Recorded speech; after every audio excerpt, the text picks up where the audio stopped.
पालकांनो, आजच्या विषयावरती मी आपणाशी संवाद साधणार आहे. तो जरा नाजूक, संवेदनशील आणि हळूवार असा विषय आहे. विषयाचं शीर्षक आहे, एक स्पर्श नकोसा. मूल लहान असो, मध्यम वयातलं असो किंवा वयात आलेलं असो, मुलांची काळजी आपल्याला नेहमी सतावत असते. मुलांना, विशेषतः लहान वयातल्या मुलांना, त्यांच्या होणाऱ्या शारीरिक शोषणाबद्दल कसं सांगावं हे कळत नाही. त्यांना धाक दाखवला जातो, त्यांना भीती दाखवली जाते आणि त्यामुळे ते हे सहन करत राहतात. मुळामध्ये आपल्या शरीराला कोणत्याही ओळखीतल्या किंवा अनोळखी माणसाला स्पर्श करू देऊ नये याच्याबद्दलची जाणीव, त्याबद्दलची माहिती ही कशी द्यायला हवी यासाठीची सजगता पालक या नात्याने आपण आपल्या मुलांना शिकवायला हवी. कारण स्वतःच्या शरीराबद्दल, त्याच्या सुरक्षिततेबद्दल आपल्याला मुलांना शिकवणं खरंच खूप गरजेचं आहे. जर एखादी व्यक्ती, मुलांना असं सांगा की एखादी व्यक्ती तुमच्या शरीराला जर स्पर्श करत असेल, हा स्पर्श चांगला आहे की वाईट आहे, हा गुड टच आहे का बॅड टच आहे, हे सुरक्षित आहे का असुरक्षित आहे, हे आपल्याला हळूहळू ओळखायला शिकावं लागणार आहे.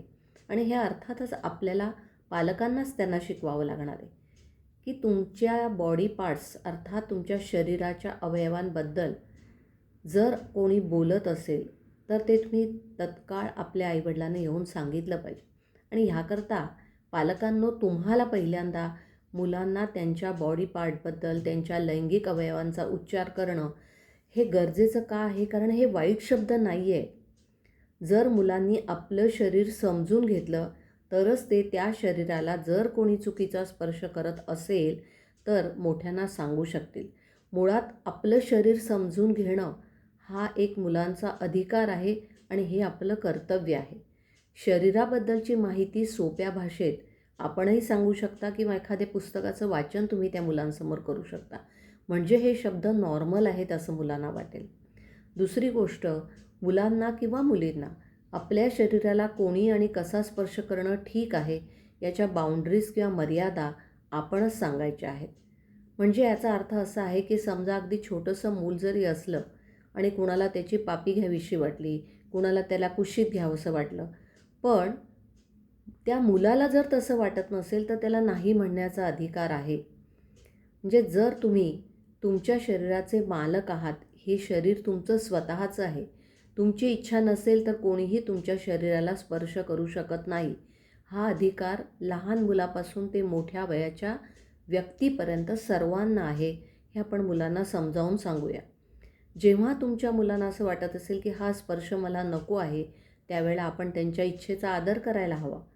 जर एखादा मुलगा किंवा मुलगी याला कोणी गुदगुल्या करत असेल आणि त्याला ते अजिबात कम्फर्टेबल वाटत नसेल तर ते तत्काळ थांबवायला हवं आहे. कारण नाही म्हणणं, आपल्या शरीराला नको असलेला स्पर्श करण्याबद्दल आपली अनिच्छा व्यक्त करणं हे मुलांचा अधिकार आहे. त्यानं हे शिकवा की शरीराची जी अंग आहेत ही प्रायव्हेट असतात, ती इतरांनी पाहण्यासाठी नसतात. लहान असताना आईवडील किंवा काही आवश्यकतेनुसार आजारपण आलेलं असेल तर डॉक्टरांनाही पण तुझ्या परवानगीने आणि तुझ्या पालकांच्या परवानगीने शरीराला स्पर्श करता येईल, इतरांना नाही किंवा इतरांच्या शरीरालाही नाही. मुलांना हे सांगा की आपल्या शरीराचे जे सिक्रेट्स आहेत ते सिक्रेट्स ठेवणं योग्य का नसतं. जर तुमच्या शरीरात काही बदल होत आहेत असं तुम्हाला वाटत असेल तर तुम्ही ते जरूर आपल्या आईवडिलांना सांगितलं पाहिजे. समजा आईवडील नसतील तर असं मोठं व्यक्ती किंवा अशी मोठी माणसं ज्यांच्यावर तुमचा विश्वास आहे, जे तुमच्या अगदी जवळचे आहेत, त्यांना जरूर आपल्या शरीरात जर काही बदल होत असतील तर ते सांगायला हरकत नाही आहे. तसंच सुरक्षित वाटणं ही भावना आणि असुरक्षित वाटणं ही भावना, या दोन्ही गोष्टी अतिशय हळूवारपणाने पण स्पष्टपणे समजावून सांगा. उदाहरणार्थ, जर तू सोफ्यावर वाचत बसला असशील किंवा बसली असशील आणि एखादी व्यक्ती तिथे जागा असूनही तुला अगदी चिकटून बसली असेल, तुझ्या अंगावरनं हात फिरवत असेल, तुझ्या अंगावरती हात टाकत असेल किंवा तुझ्या प्रायव्हेट पार्ट्सना टच करण्याचा प्रयत्न करत असेल तर तत्काळ आरडाओरडा करून स्वतःचा जीव वाचवणं, स्वतःला त्या व्यक्तीपासून सांभाळणं आणि आपल्या पालकांना किंवा ॲडल्ट व्यक्तीला हे सांगणं गरजेचं आहे याची जाणीव मुलांना किंवा मुलींना द्या. तसंच आजच्या काळामध्ये आणखी थोडी पुढची पायरी म्हणजे जर मुलांना कोणी त्यांच्या प्रायव्हेट पार्ट्सचे पिक्चर्स काढत असेल किंवा प्रायव्हेट पार्ट्सचे पिक्चर दाखवत असेल तर ती देखील तक्रारच आहे, ती देखील नाखुशी आहे. हा स्पर्श तुम्हाला नकोसा आहे, हे तुम्हाला नाही बघायचं आहे, नाही काढू द्यायचं आहे, कारण तुमचं शरीर ही तुमची प्रायव्हेट प्रॉपर्टी आहे.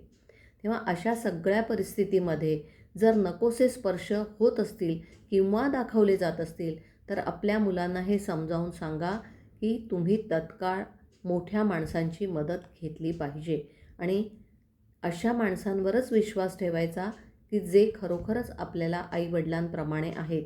मी तर असं म्हणेन की फक्त आई आणि वडील या दोघांचीच याबद्दल बोलायला काही हरकत नाही आहे.